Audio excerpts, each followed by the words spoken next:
Hey guys, and welcome to your week 1 mobility drill. Today we're going to be doing a little bit of foam rolling to start with. We're going to start by foam rolling the triceps, then we're going to move on to the deltoids, switching it up with the lats, then going for the rhomboids, and then we'll start to work on the lower body with the hamstrings, the quads, and of course the glutes. Let's go. So rolling the triceps is relatively simple. You need to make sure you're conscious of the elbow and the flexion and extension of your arm. So I'm going to start by extending my arm, placing it on the foam roller just below the elbow, rolling for 1 to 2 repetitions. Now I'm going to flex the arm to get a deeper foam roll. I'm going to switch to the other side to repeat the process. Just gradually lower down, and then you don't necessarily have to be completely extended, but it is important to have some sort of extension in order to get the tricep to activate on the high density foam roller. Then we're going to switch it to our lateral deltoid. The lateral deltoid is one of the easiest elements of the shoulder to roll on a foam roller. However, you still need to be very conscious of your bracing. So we're going to engage the core here, use one hand on the mat or floor, keep the elbow outside, and just raise our body as we gradually roll along that lateral deltoid. You don't want to do that too many times, as it may cause relative shoulder soreness. So now on the other side, notice how careful I am setting up here. I bring my legs back, I take one arm, place it on the floor or mat, I engage my shoulder to my side, and then I roll slowly for 3 repetitions. When I'm finished with that, I'm going to switch up to the posterior deltoid, which is also associated with the rhomboids. Now the difference between rolling the posterior deltoid and the rhomboids is that you're going to stop at a certain point. So notice how once again my arm is in flexion. I'm bracing myself. I'm going side to side slowly for a very quick, brief movement. If I go any further, I'll start to work on my lats and my rhomboids. So this is a very specific roll, and we're going to switch it up.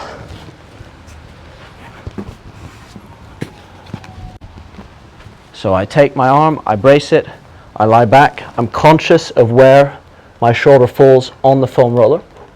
I'm also conscious of whether I'm bracing myself, and I roll side to side up against it, highlighting the posterior deltoid. Now for the anterior or the front deltoid, I would not actually recommend applying this to a foam roller.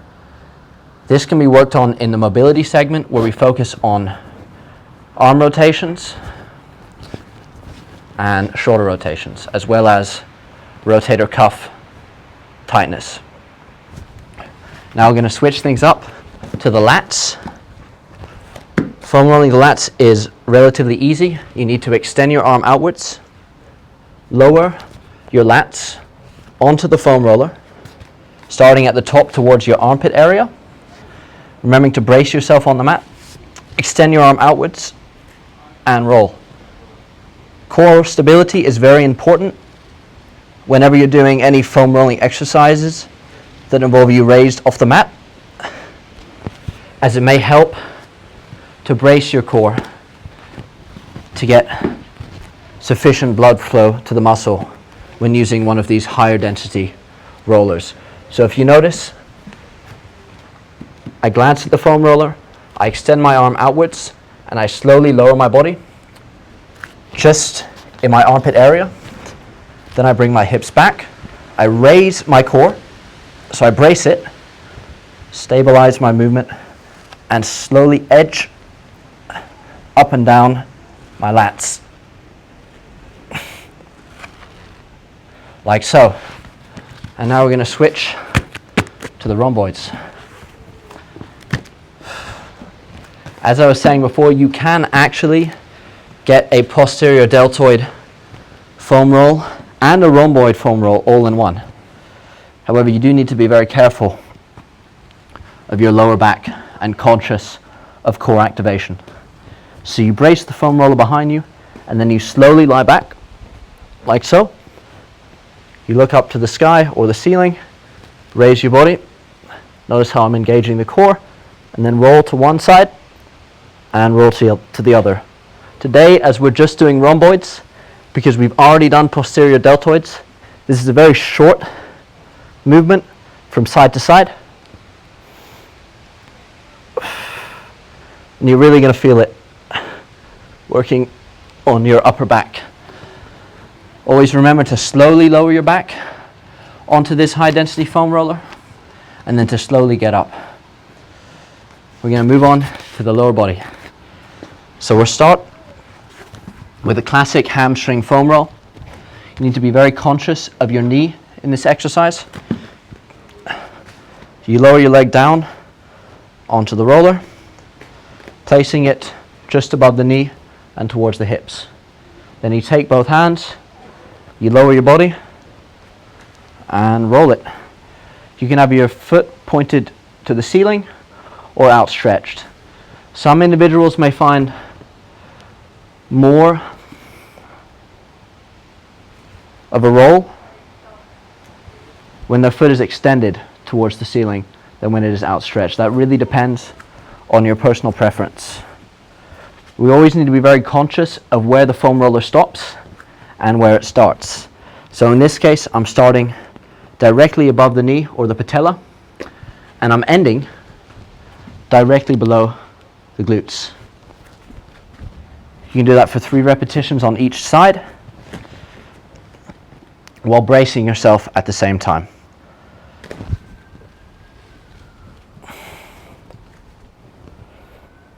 You may notice how slowly I'm performing this exercise. It's very important when foam rolling the muscle to make sure you have maximum time under tension. What this basically means is that for safety reasons and for getting the best out of your conditioning, you take your time. So now we're going to get the front of the quad. We're going to start just above the knee. Brace yourselves on the mat in a plank position. Slowly go back about 2 inches below the hips, so if you notice, and then forward to just above the knee. You may also find that depending on how you place your leg, you may actually be foam rolling the groin area. To avoid accidentally foam rolling the groin area, you want to make sure that you lower yourself flat on the foam roller with your toes pointed on the ground. Start 2 inches below the hip and then roll down to just above the knee, making sure you're bracing yourself along the way. Now we're going to switch to the other elements of the quads. You may find that this takes the most amount of time, as the quads are one of the largest muscle groups. So we position it just above the knee, roll upwards towards the hips for the side, and then down, and then slowly up. Once again, we want to be about 2 inches below the hip bone or the sacroiliac crest. Switch to the other side.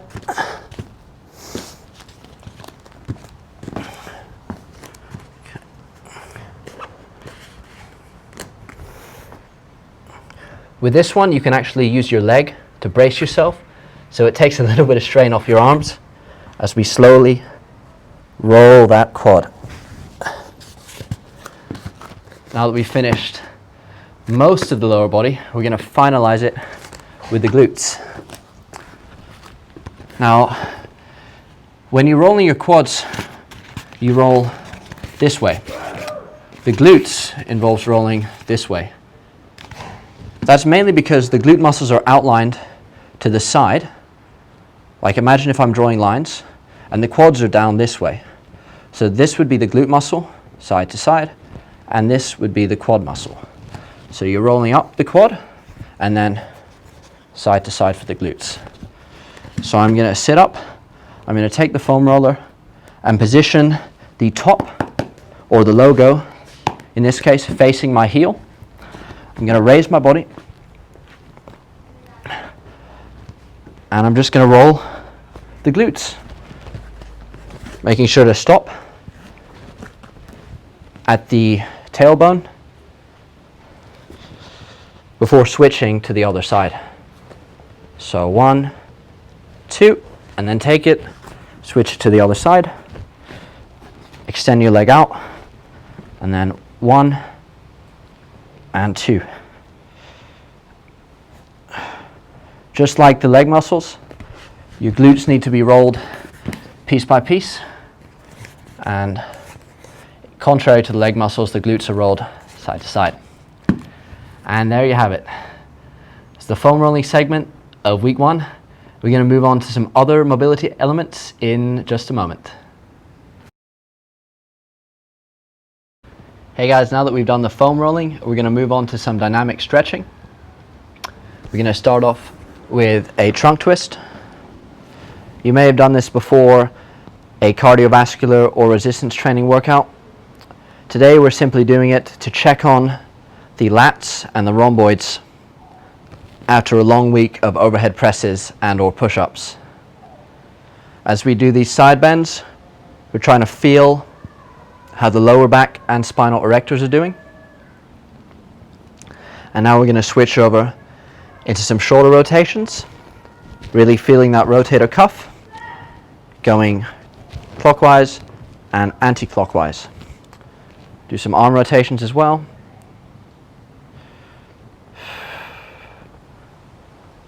Now I want us to be really conscious of how that rotator cuff is feeling during these dynamic warm-ups.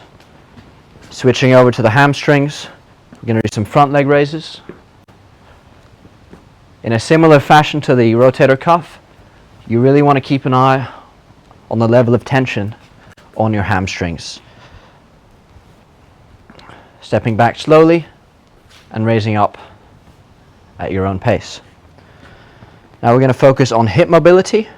You can do some hip rotations.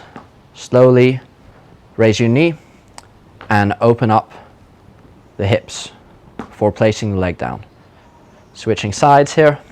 So raise the knee, open the hips, bring it back, and place it down. Some of these dynamics can be performed on a mat. In this case, we'll be doing a lying leg raise. This is mainly to check on the tension in our glutes. So you raise the leg and lower it down, making sure to brace your body as you lie on the mat.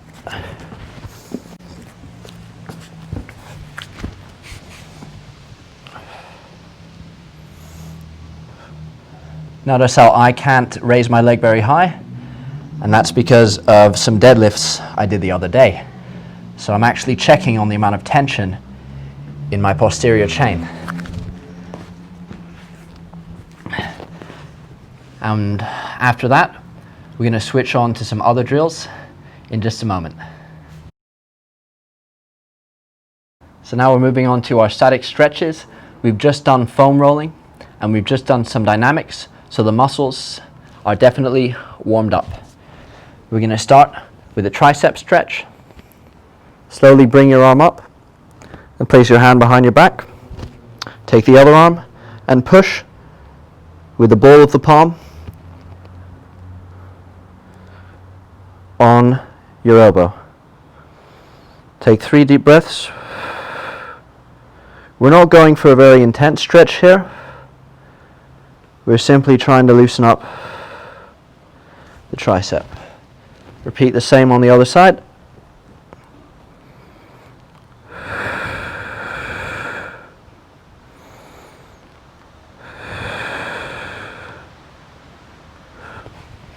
And now we're going to switch to a shoulder stretch.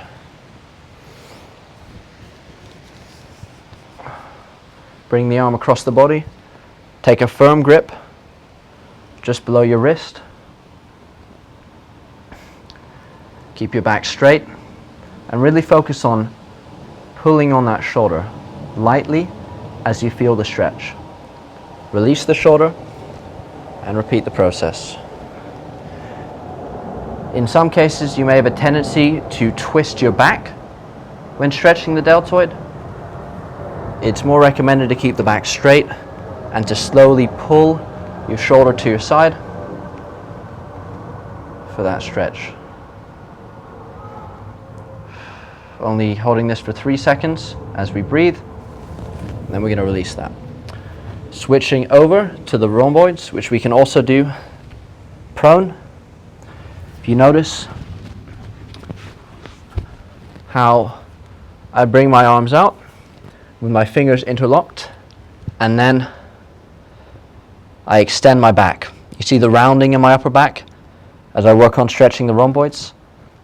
You can keep your head up, or you can lower your head. If you lower your head, you may emphasize the degree of the stretch in comparison to keeping your head upright. So, really feeling that stretch through the rhomboids. We're going to switch over to the lats.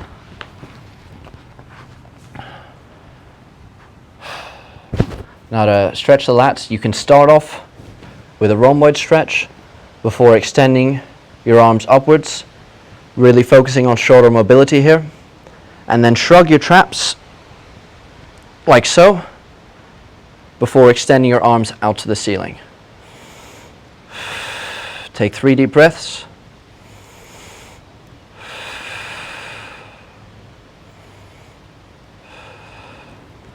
And slowly lower your body. You're going to move on to some leg stretches. So we stand up. You may need to focus on a point in front of you or hold on to a surface. In this case, I'm going to grab onto the ledge. As I bring my quad up, bend the knee slightly and pull it back, making sure that I'm holding my ankle and that my feet are relatively straight. It's also very important to stay upright during this movement, as you don't want to be bent over because it could put excess strain on the lower back. So release the quad and switch to the other side. Noticing how I grab the ankle, bend the knee, stand upright, look straight ahead, and pull the leg behind me. Remembering to breathe. We're going to switch over to a light hamstring stretch, which can be performed on the mat. Extend your feet out and point your toes towards you like so before reaching towards your toes. You don't have to reach very far to feel quite an intense stretch in your hamstrings. And you can hold that for 3 seconds before taking a rest.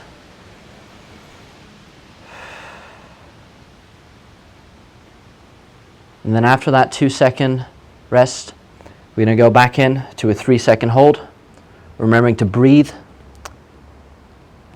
as you feel the tension.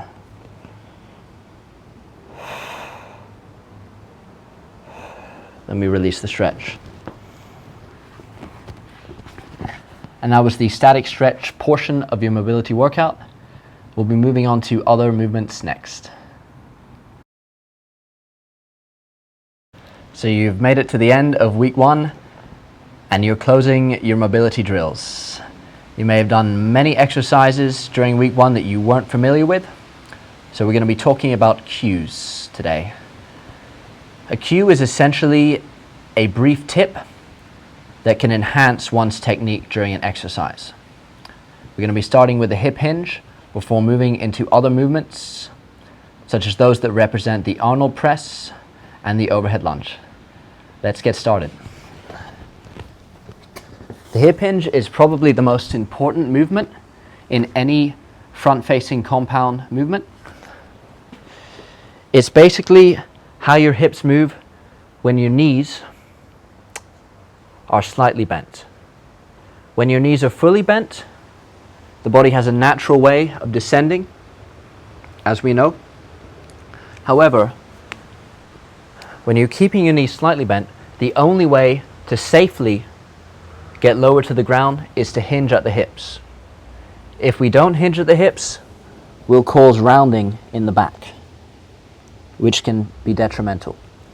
So we keep the legs straight, we bend them slightly, and the cue here is hip hinge. So I tell myself hip hinge, and I push my hips back, my glutes go back slightly, and I get lower to the ground without rounding my back. You may notice that you may need to hip hinge for any form of row, any form of bent over row, be it renegade or standard.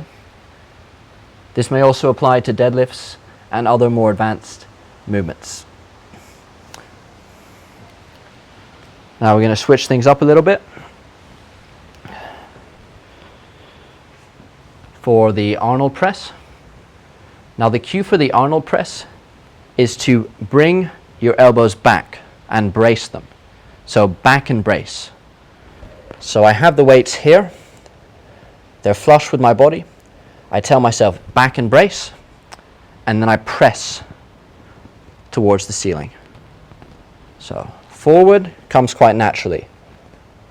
But if you don't go back and brace, you may do the shoulder press with your shoulders at a potentially detrimental angle for your rotator cuff.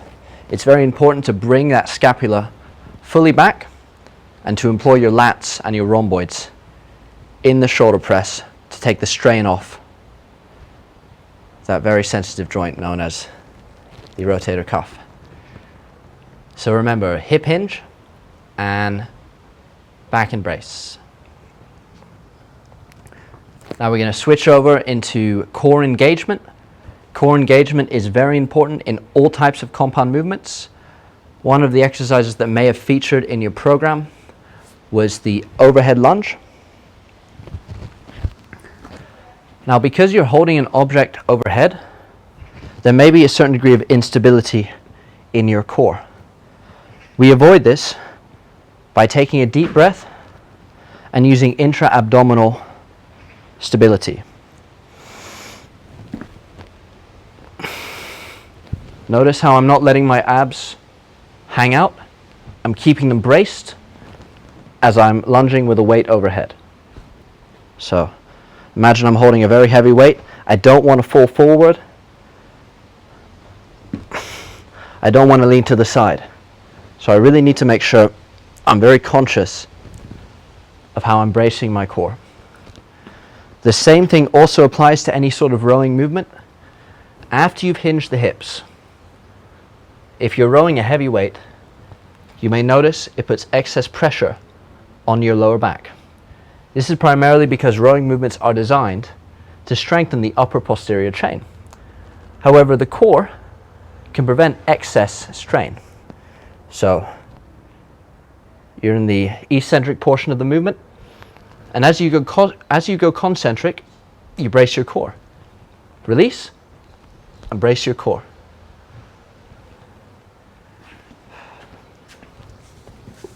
And there you have it. Today we were working on the hip hinge cue, the back brace cue for the Arnold press, and core engagement for bent over exercises such as the bent over row or the Pendlay row, as well as any form of lunge exercise, particularly the overhead lunges. I hope you enjoyed the first week of this program and that you have great fun with the further workouts to come.